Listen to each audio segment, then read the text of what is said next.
News, police are searching for a suspect after an officer was shot in St. Johnsbury. Vermont State Police say the suspect is 38-year-old Scott Mason of St. Johnsbury. They say officers went to Mason's apartment responding to a domestic violence incident, but when they arrived, Mason shot at them and hit Captain Dale Jason Gray at least once. We don't know Captain Gray's condition or the extent of his injuries, but we do know he was airlifted to Dartmouth Hitchcock Medical Center, and his injuries do not appear to be life-threatening. We spoke to residents in the area who say they're very concerned.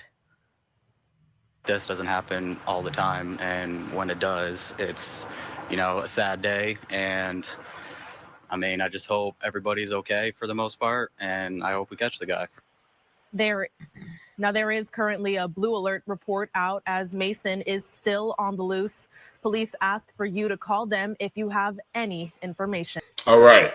Peace and blessings. Peace and blessings. All praises due to the Most High. And here's yet another unreported incident of violence against police officers perpetrated by violent white men. This incident happened in St. Johnsbury, Vermont, one of the whitest states in America, the least diverse state, with a white population of about 94.5% and a black population of about 1.3%. Johnsbury has about 94.5% white and 0.8% black. Now, this happened in December of last year, yet we have seen no national coverage or condemnation of violence against police regarding this incident. Now, I am going to show you the body cam footage. You see, in that particular article, the man has shot the police and he was able to get out on the run, even though there were several police that you're going to see at that location. And so this man has already shot the police and he's allowed to escape and ride off into the sunset. Now, they did capture him and he did appear in court. So next I'm going to show you video of the capture and then the court case. And then I'll be back with some more commentary before I show you the actual body footage. And these videos are used in fair use for literary and commentary purposes only. Just check it out. Breaking news this morning, the man suspected of shooting a Vermont police officer is now in custody. Vermont State Police say 38-year-old Scott Mason was arrested around 2 o'clock this morning. They say that he was found at a house in St. Johnsbury that was right next door to where Captain Jason Gray was shot and seriously hurt. Vermont State Police say that officers responded to a domestic violence call at Mason's apartment on Friday afternoon. Gray was shot in the chest. He was wearing a bulletproof vest. Now this morning, he's at a New Hampshire hospital with serious injuries. Mason was brought to the state police barracks in St. Johnsbury for processing. Police say he will be taken to jail on an arrest warrant of charges of attempted second-degree murder and aggravated assault on a law enforcement officer resulting in serious bodily injury. He is also facing other unrelated charges. Okay, and the irony of that he was caught 2 days later in an apartment right next to the house that he shot the officer in. And the first video said that the officer was shot at least once. He was shot twice in the chest, and you're going to hear him say on the video he was shot in the face. Now, after appearing in court, Mason, of course, pleads not guilty. He's pleading not guilty to this blatant, unwarranted, unprovoked, senseless, savage, and any other word that they use when it comes to other criminals. He was pleading not guilty to this. And it's strange because they're going to tell you a little bit about what he was doing before he shot this officer. Just watch this video once again, fair use. He's very clearly a danger to the community at large. The man accused of shooting a Vermont police captain in court today. Scott Mason pleading not guilty. State police in Vermont say what started as a response to a domestic assault call ended with St. Johnsbury police captain Jason Gray seriously hurt. One of the shotgun blasts actually went through the window, indicating that Mr. Mason knew exactly what and who he was firing at. His attorney disagreeing to that point from prosecutors. There's no evidence that he knew who was coming up the stairs, that he had any plan to harm this person. Newly obtained court documents say Mason's wife told officers he had been acting, quote, delusional and had been using crack cocaine. The 38-year-old sparking a large search that lasted some 2 days. Ultimately, an anonymous tip led police to him at the home right next door to where the shooting happened. Dozens of friends and family of Captain Gray filled the courtroom. He's a wonderful person. He was always there to tell us what to do, give us advice. He cared deeply about the city and the people in the village and everything. I mean, this is a terrible thing that happened to him. Now, Mason could be facing life in prison if convicted. Captain Gray is being treated for serious injuries. All right, and so there you have it. His wife telling police that he had been on a C-Rack cocaine binge, freebasing, hardball, rock, yams, any other derivative that you might want to call that D-rug.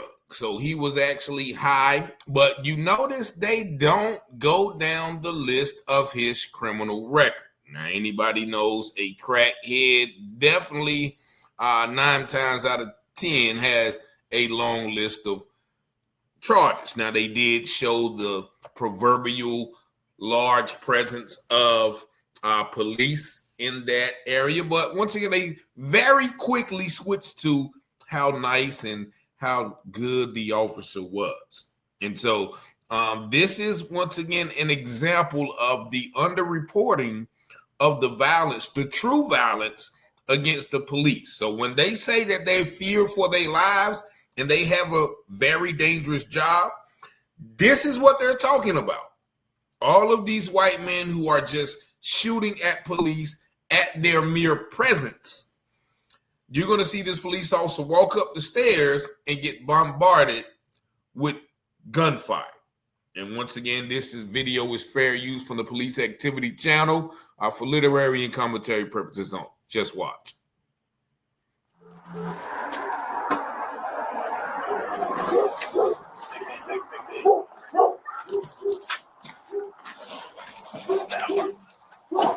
Hey. What's going on?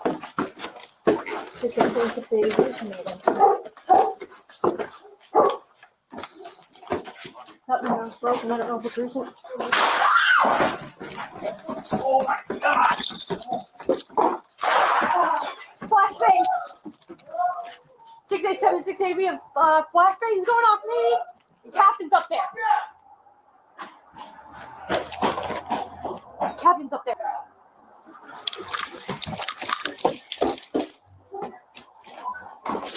Come on. Get down. Ambulance. Yeah. 87, 680, we need an ambulance now. Is it my son? 87, 687, 680, we need an ambulance now. Where are you? Are you hit with a flashbang or bullet? Bullet in the face. All right, and so there you see, and that's all I'm going to play because it does get a little bit bloody. You heard him with a bullet in the face, and you see at least 10 more officers outside, or at least 5. None of those officers went in with a barrage of bullets, i.e. Breonna Taylor, when her boyfriend thought someone was about to break in, they littered her house with over 100 bullets. So why, when this police officer comes out bloodied, that these officers didn't storm that apartment? And how did he get away with all of those police there? They found him 2 days later next door, probably with a pipe in his hand. And so once again, this is the fragility of the way that police handle white people and police handle black people. When a black man just thinks gun, he dreams about a gun and the police shooting him, you know. But this right here is allowed to continue, and this guy lived, and now he faces court. They did get arrested, and also they say the police officer did shoot back, and he was most recently found to have been justified in shooting back. Of course, there was no need for no investigation for this, but we've all seen the narrative when black men run from the police and they're always justified of shooting them. So I'll said it before and I'll say it again. These are the people who police need to fear, not the everyday black man riding in a stolen car. I mean, this is just stereotyping because that's what they do to us, stereotyping. Riding in a stolen car with some smoke and a gun, and he's running away from the police. These are the ones who should be murdered on sight, as opposed to the ones who are being murdered on sight. But y'all let me know what y'all think in the comments. Make sure if you do like this content, you hit that subscribe button. That helps the channel to keep growing. But I do thank you for watching, liking, commenting, sharing, and subscribing. And as always, you see the number, 919-587-7782. And of course, I pray you have peace and blessings.